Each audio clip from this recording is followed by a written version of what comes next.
completa. Ahí lo dejo. Ok.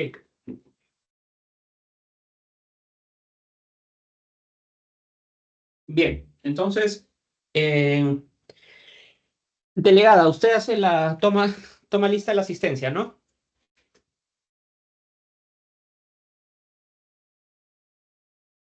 Delegada, Doctor, buenas noches. sí, te Tengo escucho. problemas de conexión también. Ok, perfecto. No, para que tomes la asistencia a los chicos con la captura de pantalla, ya después se lo alcanzas al doctor López o al doctor Delgado. Bien, entonces vamos a conversar el día de hoy sobre 3 temas que ya ustedes seguramente han visto en el sílabus. Vamos a hablar un poco sobre lo que es la hemoterapia, ¿no? Cómo es este manejo, que en realidad es un tema que ustedes lo van a poder visualizar cuando hagan sus prácticas en lo que es laboratorio, ¿no? Está muy ligado y el concepto es muy, muy similar al que se aplica en banco de sangre, ¿no?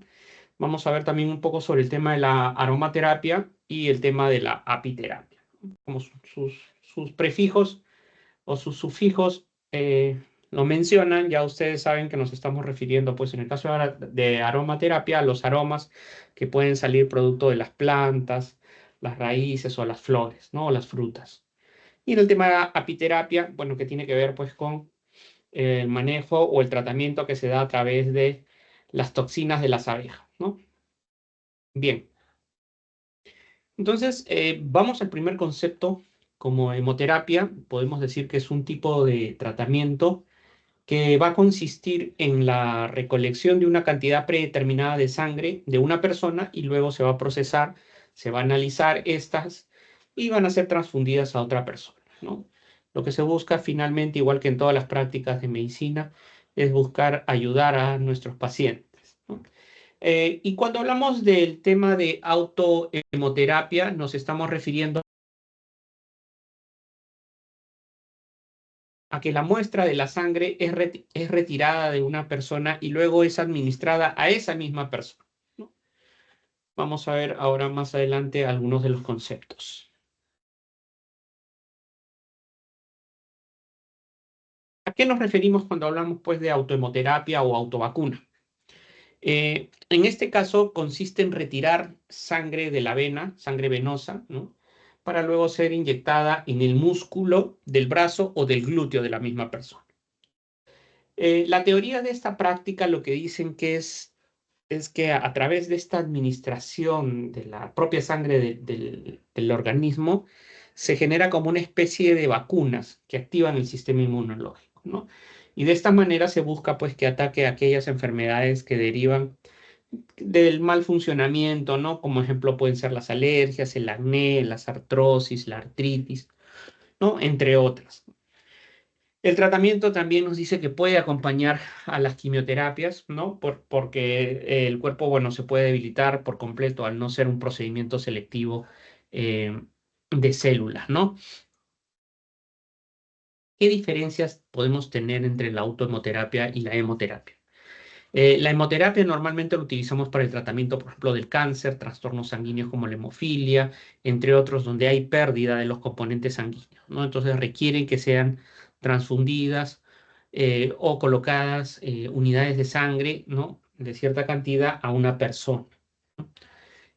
Consiste pues en la colecta de una cantidad determinada de sangre, la cual es analizada, procesada, almacenada en el laboratorio. Ya ustedes han estudiado pues que toda unidad de sangre que va a ser administrada a otra persona tiene que pasar por una serie de pruebas de tamizaje, ¿no? Para descartar enfermedades como el VIH, enfermedades como la sífilis, algunas otras enfermedades que son tamizadas, ¿no?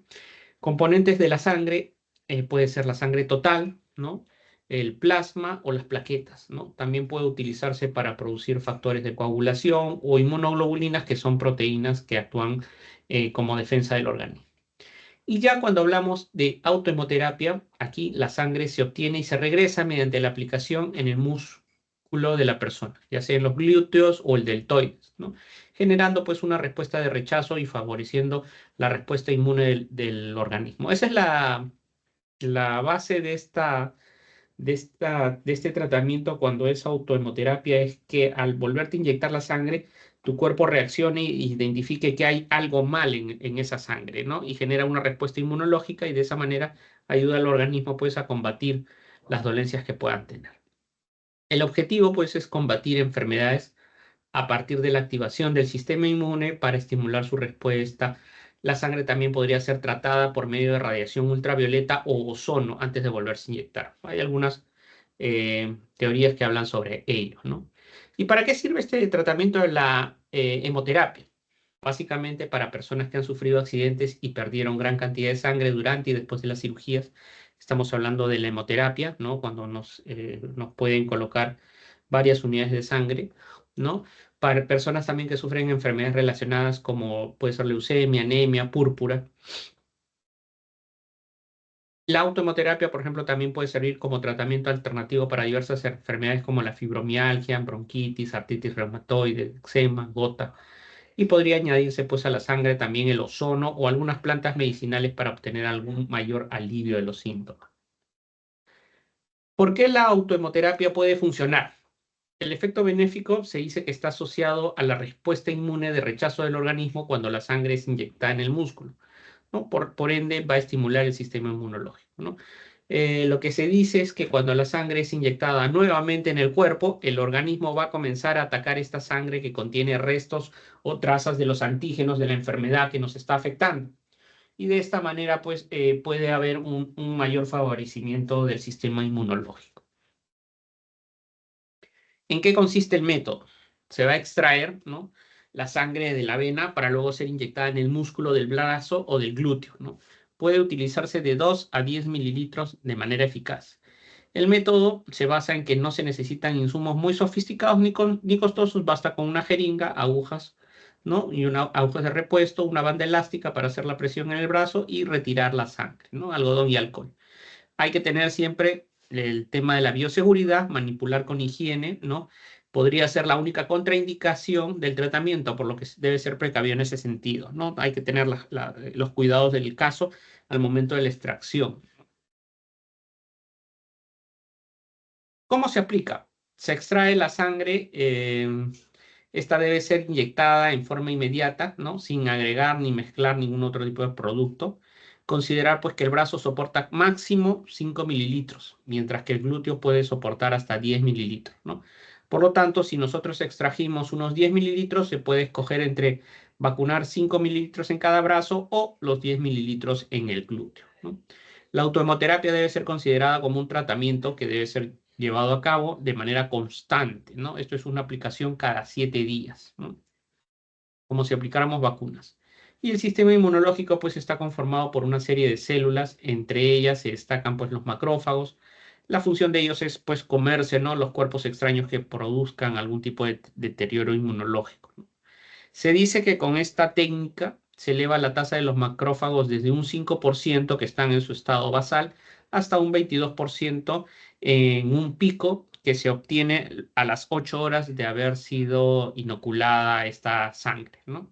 Este pico se mantiene hasta el quinto día, descendiendo durante el sexto y séptimo día hasta llegar a su estado inicial. Por eso es que se dice que cada 8 días tienen que volverse a aplicar, ¿no? Porque la vida media es aproximadamente 7 días.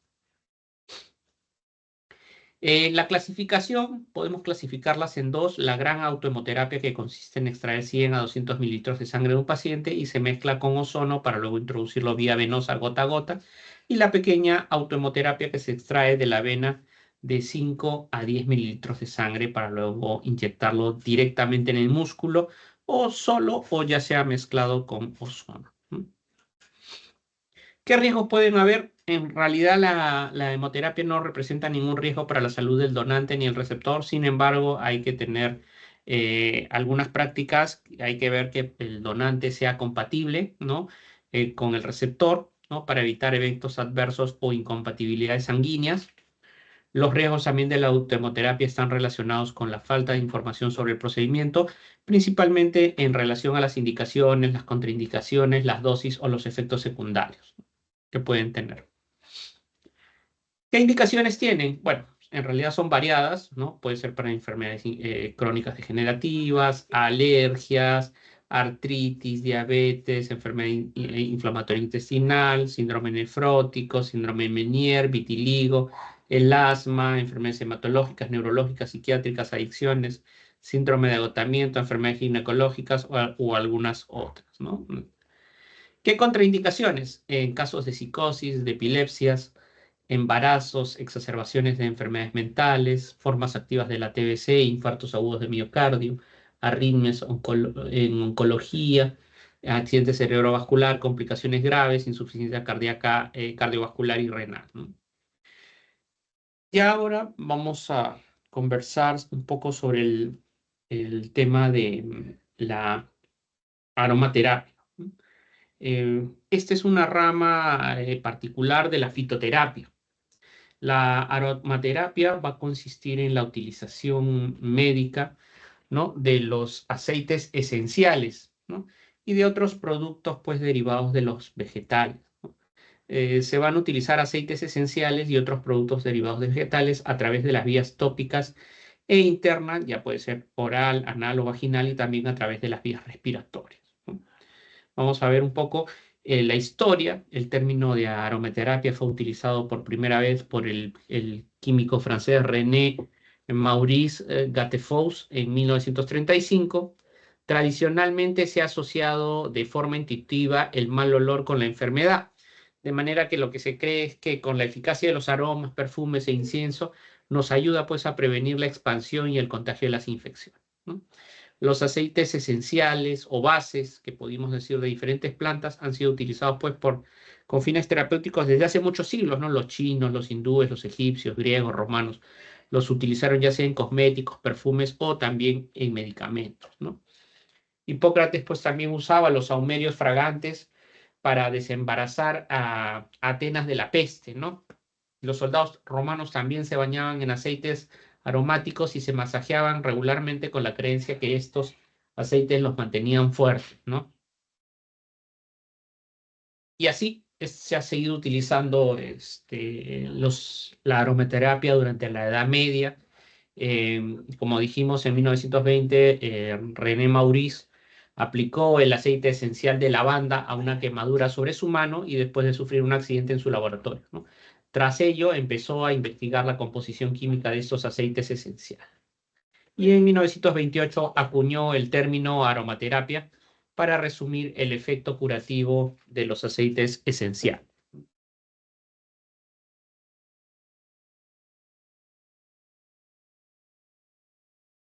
Más tarde, el doctor Jean Valnet, cirujano francés, usó los aceites esenciales para tratar a los soldados en combate y a los pacientes de un hospital psiquiátrico. Y en los años 1950, Margarita Maury, una masajista y bioquímica austriaca, introdujo pues la idea de usar estos aceites esenciales en el masaje, ¿no? En el 64, Valnet también publicó el texto Aromaterapia, obra considerada como base para este tema. Y aquí algunos conceptos, ¿no? ¿Qué es un aceite esencial o aceite base, que le podríamos decir, ¿no? Es un extracto líquido concentrado, complejo, obtenido por destilación, por arrastre de vapor de agua de las plantas aromáticas. Puede ser de una flor, de las hojas o de la madera, ¿no?, de la planta. Y está compuesto pues por un centenar de moléculas terpénicas y aromáticas particularmente activas u originales, ¿no? Estos componentes aromáticos de las plantas pueden variar al crecer la planta en dos lugares diferentes con condiciones de terreno y clima diferentes. Entonces, estas variaciones de composición es lo que le llaman quimiotipo. Y es por eso que estos aromas, al momento de ser etiquetados, van a colocar de dónde es procedente este aroma, esta esencia que se ha extraído, ¿no? No es lo mismo una planta que ha crecido en Sudamérica que una planta que ha crecido en el Asia. Pueden tener diferentes propiedades curativas, por así decirlo, ¿no? Por ejemplo, el romero da 3 aceites esenciales diferentes, dependiendo de dónde se ha cultivado, ¿no? El romero quimiotipo cineol se cultiva en Marruecos y es más expectorante. El romero quimiotipo alcanfor se utiliza en la Provenza y es descontracturante muscular, mientras que el romero quimiotipo verbenona se cultiva en Córcega y es un estimulante de tipo hepático. Entonces, hay que tener cuidado, ¿no?, del lugar de procedencia, y a eso se denomina quimiotipo, ¿no? Los aceites base o aceites vegetales portadores. En aromaterapia, los aceites vegetales permiten pues diluir otros aceites esenciales que podrían causar quemaduras u otros daños a la piel. Esta dilución también va a ayudar a que se puedan absorber de manera cutánea los aceites esenciales para ser aplicados sobre la piel. Se mezclan pocas gotas de aceite esencial en un aceite base. La característica principal de los aceites bases es que no cambian el aroma del aceite esencial. Algunos aceites base adecuados son, por ejemplo, las almendras, el cacahuate, el coco o el aguacate, ¿no? ¿Cuáles son los criterios de calidad que debemos tener en cuenta para los aceites esenciales, ¿no? Primero es que hay que tener en cuenta que al tratar terapéuticamente con un aceite esencial es saber el 100% lo que estoy aplicando, ¿no? Debemos también ver estos criterios. Por ejemplo, la certificación botánica, ¿no? ¿Cuál es la denominación de la planta? Precisar su género, su especie, la subespecie y el cultivo. El origen geográfico, saber el nombre del país o la región, también nos va a aportar muchos datos sobre el biotipo, ¿no? El modo de cosecha de cultivo también informará pues si la planta es silvestre o es cultivada proveniente de un cultivo ecológico. ¿Qué fase de desarrollo botánico ha tenido, ¿no? La composición bioquímica depende a veces de la fase de desarrollo vegetal, en qué momento se recolectó. El órgano destilado, para ver la composición, puede variar en función de la parte o del órgano de la planta que ha sido destilada, si es de raíz o es tallo o es la hoja. El modo de extracción, ¿no? Si ha sido por presión en frío, por destilación al vapor de agua. Y el quimiotipo, como habíamos dicho, es el análisis cromatográfico en la fase gaseosa unido a la espectrometría de masa, que nos va a revelar pues las precisiones fundamentales en cuanto a las moléculas particulares de estos aceites esenciales. Familias botánicas: existen más de 800.000 especies de vegetales y se considera que de un 10% de estas se pueden sintetizar aceites esenciales. El resto no darían el rendimiento suficiente, ¿no? Por ejemplo, tenemos entre las familias, pueden ser las pináceas, los abetos, los cedros, las apiáceas como el apio, el anís, el aneto, las asteráceas, ¿no?, con más de 20.000 especies que forman la familia más grande del reino vegetal, ¿no? Se encuentra aquí, pues, por ejemplo, las manzanillas, las santolilas, la artemisia, las ericáceas, que comprende, por ejemplo, el edrón, lamináceas como la lavanda, los tomillos, el romero, lauráceas, mirtáceas, poáceas, rutáceas. Entonces, todos son las diferentes familias de las plantas que pueden ser utilizadas, ¿no?, para el tema de los aceites.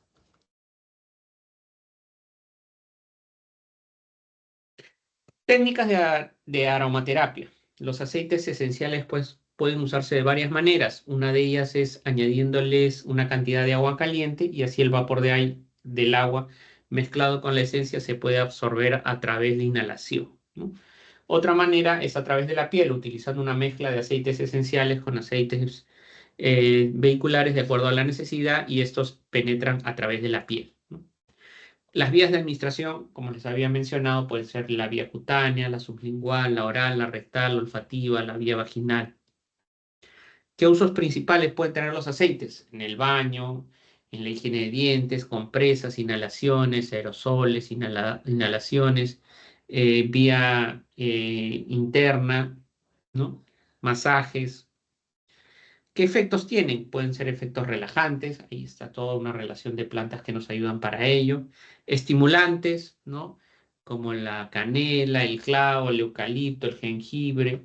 Afrodisíacos como la canela, el cardamomo, el galvano, el jazmín, ¿no? Y anafrodisíacos como el alcanfor y la mejorana. Entonces ya saben, chicos, si quieren alejar a alguien que las esté molestando, utilizan su alcanfor para oler como las tías abuelas.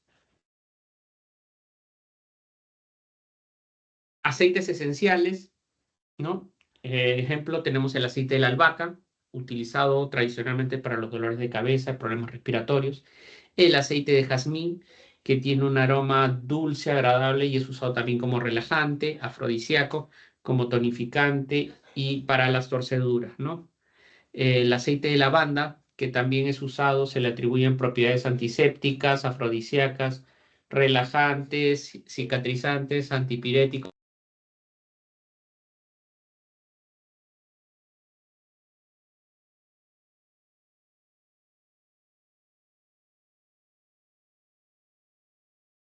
El aceite de rosa, ¿no? También que tiene un agradable aroma dulce y penetrante, se usa para los problemas de tipos menstruales, ¿no? El aceite de sándalo también es un aceite con olor a madera, el cual se usa como relajante para meditar, ¿no? Y para las pieles secas. El aceite de romero es un estimulante también usado para combatir los dolores musculares y afecciones respiratorias. Destaca por sus propiedades antisépticas. Es un aceite que deben evitar las personas pues, con hipertensión o epilepsia, ¿no? ¿Qué cuidados hay que tener para el tema de los aceites? Nunca utilizar de manera inyectable, ¿no? Nunca usarlos de manera pura en nariz, oídos ni zonas anogenitales. Siempre tienen que estar diluidos como mínimo al 10%. Nunca aplicarse puros ni diluidos en ojos, ya que tienen una acción irritante inmediata. Si accidentalmente penetran en el ojo, hay que utilizar agua, ¿no? Por unos 5 minutos. Se prohíben los aceites esenciales ricos en cetonas en embarazadas y en lactantes, tanto de manera oral como vía tópica. Evitar pues baños en pacientes asmáticos y en los pacientes asmáticos y alérgicos, ¿no? Y evitar los aceites esenciales con sustancias fotosensibilizantes en contacto con el sol.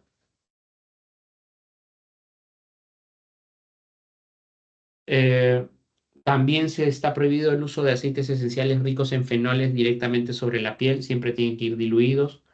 Los aceites ricos en aldehídos aromáticos o terpénicos también tienen que ser diluidos por lo menos un 10%. Y cualquier persona que nosotros sospechemos que tiene alguna reacción alérgica a algún aceite esencial, debemos aplicar previamente en el pliegue del codo una gota para ver qué reacción le ocurre a los 10 o 15 minutos, ¿no? Evitar tener los aceites al alcance de los niños y siempre tapar correctamente los botes, ya que los aceites esenciales son volátiles y pueden finalmente terminar evaporándose. Se recomienda mantenerlos en un frasco de aluminio o de vidrio opaco a una temperatura entre 5 a los 35 grados. Y como último de los tópicos que vamos a tocar es el tema de apiterapia. Eh, el tema de apiterapia, bueno, viene del nombre latín, ¿no? De abeja, ¿no? Que tiene que ver con apis, y terapia que viene de la palabra griega terapeu, ¿no? Que significa el método para tratar a los seres humanos o animales contra diferentes enfermedades. La historia, ¿no? El origen exacto de la apiterapia es difícil de determinar y puede ser rastreado tal vez hasta el antiguo Egipto, Grecia y China. La miel y otros productos de abejas se han utilizado pues desde hace miles de años y sus propiedades curativas se han incluido en varios textos religiosos como pueden ser los Vedas, la Biblia y el Corán, ¿no? La apiterapia es de uso terapéutico principalmente. El veneno de las abejas, por su contenido en apitoxinas, el veneno de abeja. Otras sustancias elaboradas por las abejas pueden tener otros usos relacionados con el mantenimiento de la salud. Los complementos dietéticos como la jalea real, la miel de abeja o antisépticos, el propóleo, ¿no? Que también se suele utilizar, ¿no? Puede utilizarse también para tratar una gran variedad de enfermedades autoinmunes, la esclerosis múltiple, aunque su eficacia no es avalada por estudios clínicos rigurosos. Sobre todo lo que tiene que ver con las abejas, se les ha dado o se les ha atribuido un importante beneficio de tipo nutricional, ¿no? En el consumo de los productos de abejas y no del veneno. Existen referencias sobre el uso de apiterapia en el papiro de Ebers, 1700 años antes de Cristo, ¿no? En la Torá Pentateuco, en la Biblia y en los escritos de Aristóteles, Plinio, Discoides, Galeno, ¿no? Donde hablan sobre el uso, pues, del veneno de las abejas. También existen pues relatos como la cura de la gota de Carlomagno, ¿no? 748 años antes de Cristo, o el dolor articular de Iván el Terrible en 1530 a 1548, con picaduras de abeja, ¿no? Uno de los estudiosos, o uno de los estudios más actuales sobre apiterapia se inició a mediados del siglo XIX, ¿no? Con el físico australiano Philip Turk, ¿no? informes sobre una conexión peculiar entre piquetes de abeja y el reumatismo. Ya en el siglo XX, Philippe Ter, reconocido como el padre de la apiterapia, y el doctor Bodoch, quien utilizaron esta palabra para referirse pues al tratamiento natural, y posteriormente Charles Marx es quien promovió la Fundación Americana de Apiterapia, ¿no? Sus usos. Aunque la apiterapia incluye el uso, el consumo de productos de abeja, el término se asocia solo con la terapia del veneno y no con el consumo de la miel ni de otros productos derivados de estas, ¿no? La terapia del veneno se utiliza pues como un tratamiento para disolver los tejidos con cicatrices o los queloides también, ¿no? El componente activo más abundante del veneno es la melitinina, el 50% del peso seco del veneno de las abejas, la cual tiene una gran propiedad antiinflamatoria. Este veneno pues es una mezcla compleja de varios péptidos y proteínas, algunos de los cuales tienen efectos neurotóxicos e inmunológicos, ¿no? No existe una práctica estandarizada para la administración del veneno de la abeja.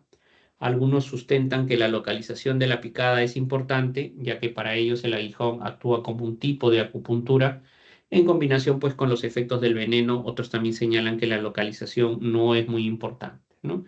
También el número de picaduras varía ampliamente desde unas cuantas hasta unos cientos, dicen, y que pueden ser administradas por abejas vivas o por inyecciones.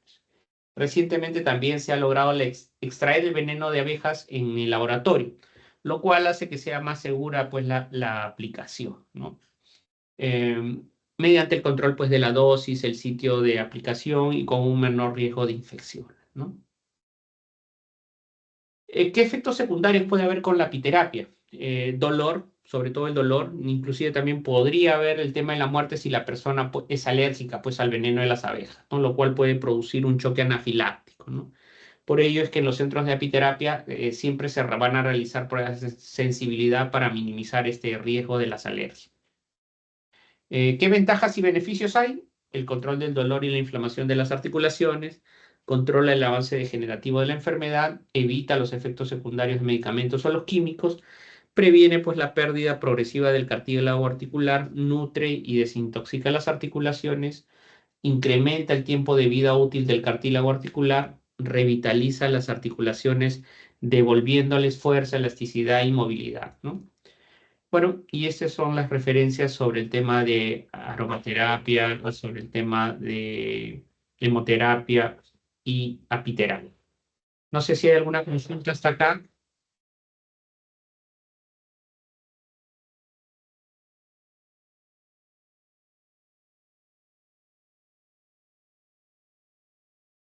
Doctor, al parecer todo está claro. Muchísimas gracias. Bien, Valeria. Entonces nos quedamos acá y recuerden el trabajo con sus docentes de acuerdo a lo que les indiquen. Yo normalmente como tarea les digo que hagan una infografía o un banner sobre estos tres temas y lo discutan en clase con sus docentes.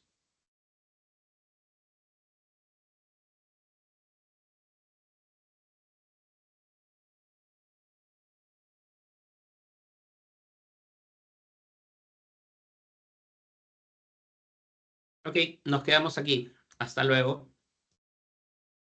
Hasta Muchas luego, gracias, doctor. doctor. Buenas noches.